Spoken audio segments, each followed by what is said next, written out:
the Z Fold 6, Z Flip 6. Now they're also releasing the new Galaxy Watch 7 and Watch 7 Ultra, brand new model, as well as the Buds 3. Now this makes headlines because the Buds are newly redesigned with stem. They've never had a stem before. And the Watch 7 is going to come in an Ultra model, right?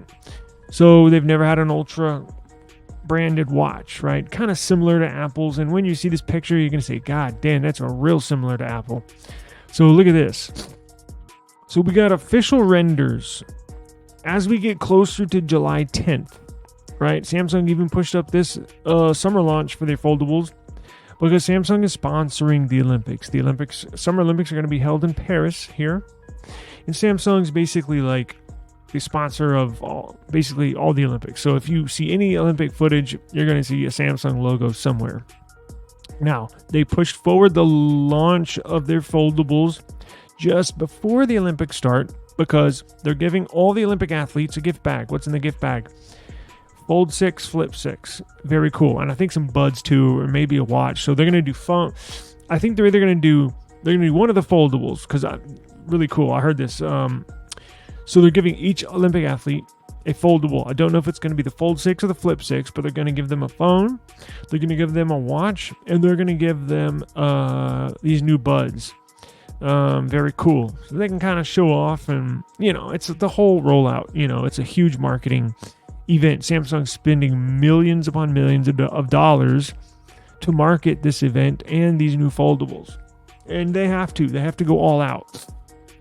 We looked at the new Pixel Fold 2 yesterday. Looks to be badass. Oppo has a nice foldable, right? And guess what? Guess what's coming down the road? Apple iPhone Flip. So that's a green light. Apple gave it the green light. They're currently not in production, but they're currently designing, getting ready to launch it here in the next year or two. So Samsung knows that. So they have to really ramp up and make sure that everybody knows that, hey, we started this foldable game and we look to stay on top of the foldable game. But here right here, we have the Galaxy Watch Ultra. Now, does it look similar to anything? Yes, it sure does. At least it does to me. Looks like a Apple Watch Ultra, right? It's got that orange band. It's got, now look, they didn't go full copycat, because if they did the square design like an Apple does with that band, with, people hold up, like, what are y'all doing? It's a copycat. So Samsung did, now it's not the round. See, watch, this is the Ultra. Look at this normal Watch 7, the regular round face, right? And as you know, Apple Watches got that little square face. So Samsung didn't want to essentially copy Apple's Ultra watch. So they got the orange band, but they, instead of having a square face or a round face, which they use on their other models, it's a squircle, right? If you change your icons or download any icon packs for your Android devices, squircle is a shape, right? It's like half circle, half square, if that makes any sense. So it's kind of a square, but it's like really rounded, right? So it's like half circle, half square.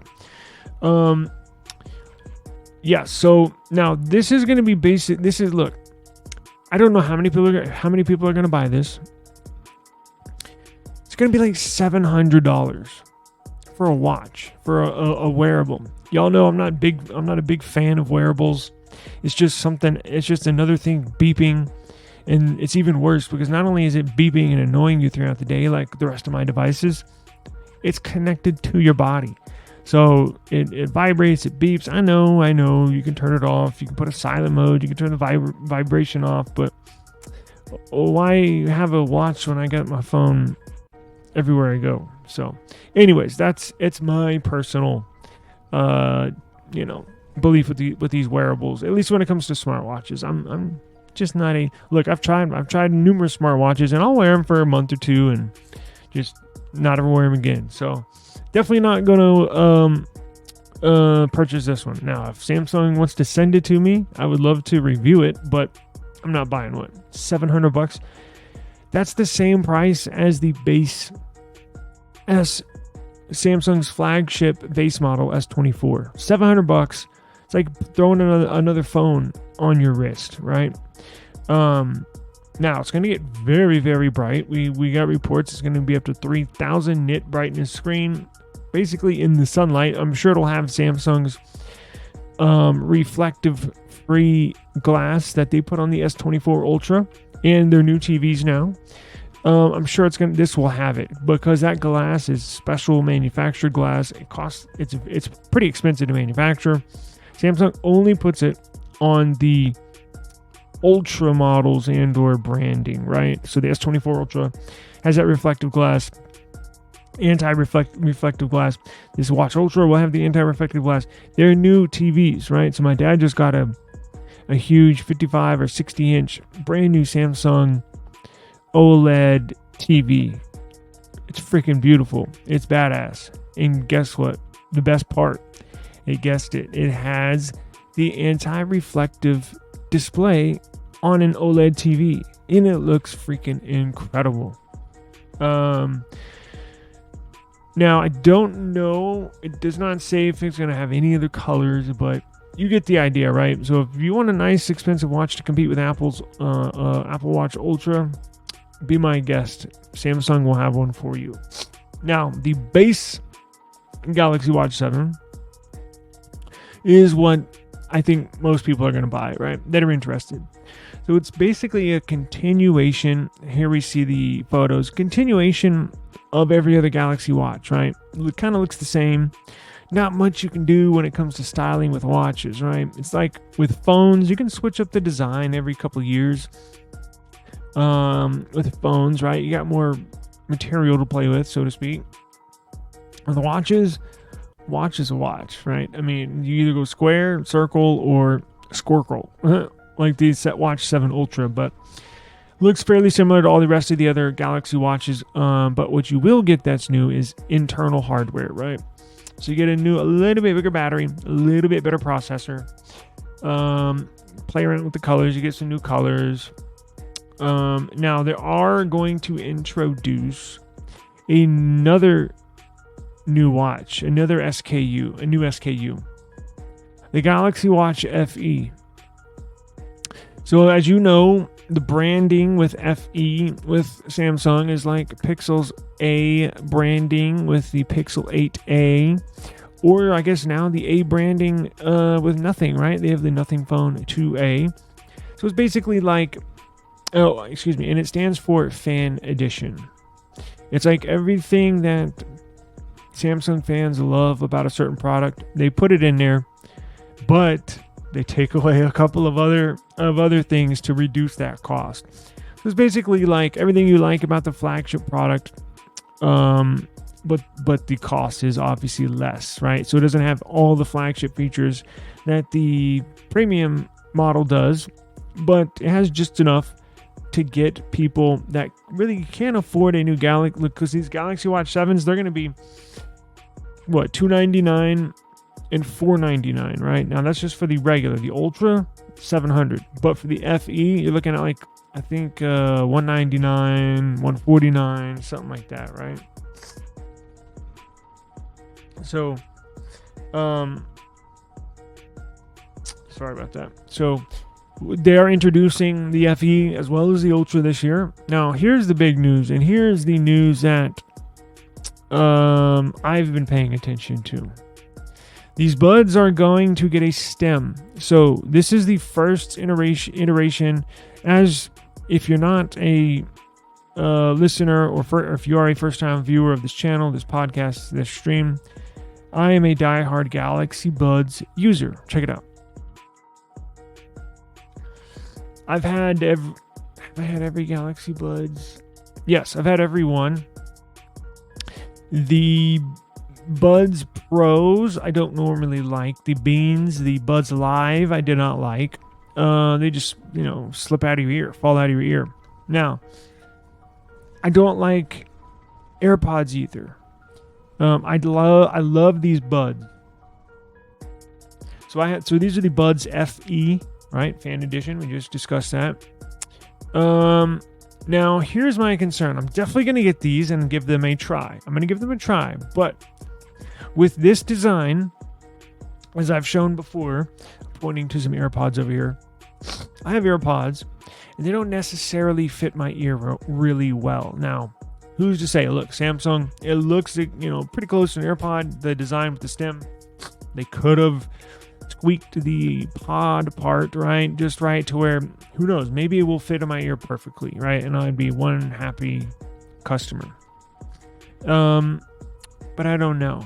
Now, is it the stem that I'm like really worried about or throwing a fuss about? No.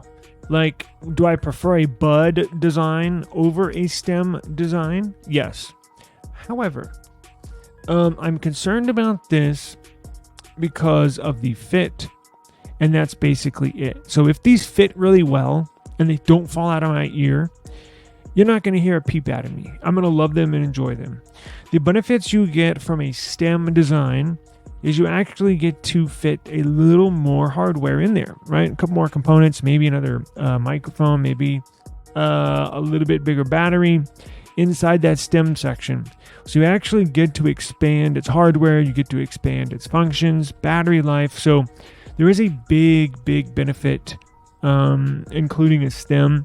And I know they're gonna catch the backlash. Oh, it looks like Apple's, you copied Apple, blah blah blah, this and that. But if these fit in my ear, I'll be one happy customer, right? So I showed you. Hang on, check this out.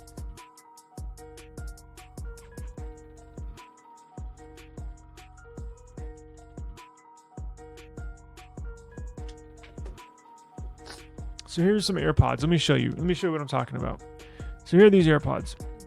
So for whatever reason, you know how they're supposed to go in your ear, and basically the stem is supposed to go straight down, right? Well, just the way my ear is, when I put them in, they come outward, like do a full 90-degree tilt, and it looks just absolutely ridiculous. I look like a moron. So it's supposed to look like this, right? Where they go down. But if I keep them that way, they'll fall out within a couple minutes.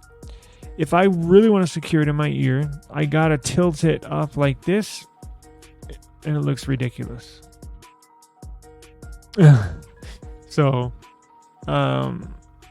that's my only concern, and that's why I'm basically bringing this up. I just hope that these randomly fit my ear. I don't know. I have faith in Samsung, but sometimes I don't when it comes to these buds, because the Buds Pro, the OG Buds Pro, totally did not fit, and they would fall out within a few minutes. And that was a huge complaint from a majority of customers with those original Buds Pro. They made it an improvement on the Buds Pro 2. Now, the very best ones that work are the ones with the wings, with the silicone wing, right? Like the Galaxy Buds 2 and the Buds FE, where they have that little silicone tip, the little silicone wing. Fits perfectly in my ear, helps them stay in. I don't know. We'll have to see. I'm sure these are going to be awesome. Again, I'm going to get them, but I just hope they fit. So we'll just have to wait and see. But here they are. Here's the official render of them. Any pricing information? Buds 3. Well, let's see. I do have pricing here. The Buds 2, well, we don't have an official leak or official information on the price, right? So the Buds 2 launched for $140, with the Pros coming in at $230. But these aren't Pros, at least I don't think. So they're just known as Buds 3. The Pro version may come out, who knows, months later, next year, I have no idea. But these appear to be just the base Buds, which should be about around $150, something like that, which is a good price. These Buds FE, I think retail $99. Get them on sale. I got them on sale on Amazon for like $6.